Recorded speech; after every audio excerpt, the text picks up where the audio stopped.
In this demo, I will cover the support for Paycor. We will cover 3 use cases that we can do using OnLink. First step is to connect to Paycor using the API credentials. In regards to Paycor, we need to provide the API URL, the client secret, and the API key. In the video description, I will refer to the Paycor API to get the relevant API credentials to connect to Paycor. Once you have these values entered, you can validate the connection using the test option.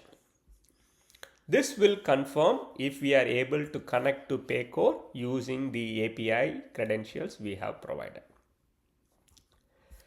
The next step is importing HR data, which is employees, organization, role groups from Paycor to assets in JSN. It's a two-step process where you specify the Paycor source connection that we just established. Select the schema, the object where we need to import the HR data. Then comes the mapping. This is where you specify what are all the fields from Paycor maps to the object attributes in assets in JSM. We will need one key parameter which is used to reference for updating future values when the scheduled job runs. Once the mapping is set up, when we want to run manually, you do the get data option first. Confirm in job logs, we are able to pull the records. Once the get data process is completed, you do a manual import. That way the assets get synchronized with Paycor data.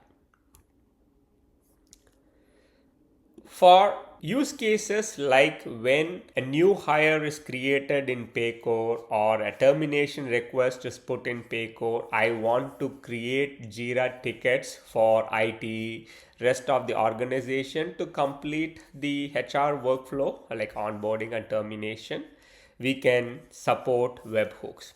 Again, in the video description, I will refer to the Paycor webhook configuration where you can set up a webhook in Paycor so that we can receive the events. Paycor supports a variety of events like transfers, employee record change, new hire termination, etc. For each of those, when the webhook is configured, we can configure to create relevant Jira tickets in using our application OnLink. Hope this is useful. Thank you for watching.